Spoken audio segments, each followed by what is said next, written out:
Dear students, welcome back. உயிர் to உலகம் 25 YouTube channel. 8ஆம் வகுப்பு அலகு 6 புள்ளியியல் பயிற்சி 6.2ல் 7வது கணக்கு. பல் பிரச்சனைகளுக்கான ஆய்வில் கீழ்கண்ட விவரங்கள் பெறப்பட்டன. வயது கொடுத்துருக்காங்க, நோயாளிகளின் எண்ணிக்கை கொடுத்துருக்காங்க. இதை வச்சு நம்ம கிராஃப் போட வேண்டியது தான். வழக்கம் போல் நம்ம எக்ஸ் அச்சுக்கும் ஒய் அச்சுக்கும் கோடு வரைஞ்சாச்சு. இந்த கோடு மறுபடியும் ஞாபகப்படுத்துகிறேன் பாருங்கள். இந்த கோடு ஒரு சென்டிமீட்டர் இடைவெளியில் புள்ளி வச்சுக்கோங்க. ஸ்கேல் வச்சு ஒரு சென்டிமீட்டர் 1 2 3 வருதில்ல, அதுக்கு ஏற்ற மாதிரி புள்ளி வச்சுக்கோங்க. எக்ஸ்லேயும் ஒய்லேயும் கரெக்டாக புள்ளி வச்சுக்கிட்டு, இப்போது நம்ம கேள்வி பிரிவு இடைவெளி மாதிரி கொடுத்துருக்காங்க. 0லேருந்து 10. எப்பயுமே இங்கே என்ன இருக்கிறதா அர்த்தம் 0. எப்பயுமே இங்கே என்ன இருக்கும் 0 தான் இருக்கும். இப்போ 0க்கு அடுத்து என்ன சொல்லியிருக்காங்க 10. அப்போ பிரிவு இடைவெளி 10. அப்போ 10 20 30 40 50 60 70 80. நம்மளுக்கு 80 வரைக்கும் கொடுத்துருக்காங்க. 80 வரைக்கும் எழுதுனா போதும். இது என்னது வயது. இது என்னது வயது. முதல்ல வர்றது எப்பயுமே என்னன்னு சொல்லியிருக்கேன், எக்ஸுன்னு சொல்லியிருக்கேன். கேள்வியில் முதல்ல வர்றது எப்பயுமே எக்ஸு, ரெண்டாவது வர்றது தான் ஒய். அப்போது எக்ஸை எழுதியாச்சு. இப்போ ஒய் நோயாளிகள் எண்ணிக்கை 5 13 25ன்னு கொடுத்துருவோம். ஓரளவுக்கு 5ல் வர மாதிரி இருக்குது. அப்போ நம்ம இங்கே 5 அலகுகள் எழுதிக்கலாம்.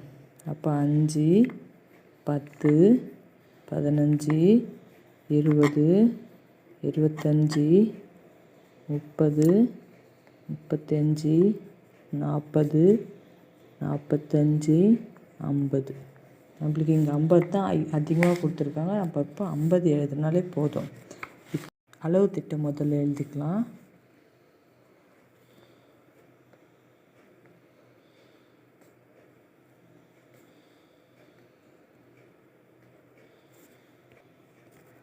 அளவு திட்டம் எக்ஸ் அச்சில் 1 சென்டிமீட்டர் ஈக்குவல் டு 10 அலகுகள். நம்ம இங்கே 10 தான் பிரிச்சிருக்கோம், அதனால் 10 அலகுகள். அப்புறம் ஒய் அச்சில் 1 சென்டிமீட்டர் ஈக்குவல் டு, இங்கே நம்ம 5 பிரிச்சிருக்கோம், அப்போது 5 அலகுகள்.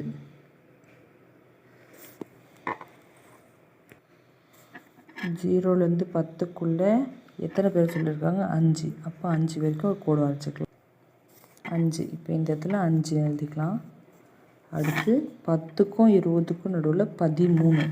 அப்போ 10க்கும் 15க்கும் நடுவில் 13 வரும். அப்போ 13 புள்ளி வச்சுக்கிட்டு கோடு போட்டுக்கலாம்.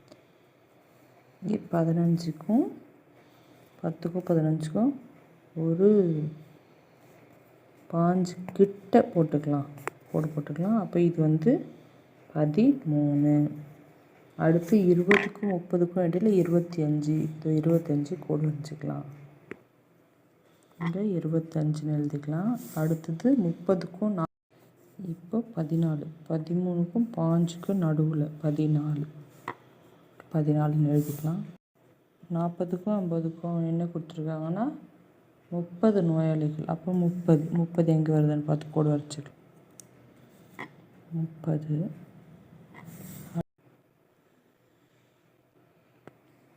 13லேருந்து 25.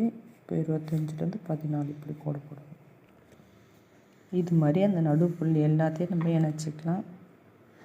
இப்போ என்ன பண்ணணும், இங்கே எப்படி 5லேருந்து 0 சேர்த்துமோ அது மாதிரி இங்கேருந்து அதுக்கு பக்கத்தில் உள்ள அந்த சென்டிமீட்டருக்கு நடுவில் ஒரு புள்ளி வச்சுக்கின்னு இதை இந்த நடுவில் சேர்க்கணும். சேர்த்தாச்சு. இங்கே இருந்ததில் அந்த நடுப்புள்ளிக்கு நடுவில் சேர்த்தாச்சு. இங்கே சேர்த்தாச்சு. இங்கே எல்லாம் ஜாயின் பண்ணியாச்சு. இங்கே நோயாளிகளின் எண்ணிக்கை எழுதிடணும்.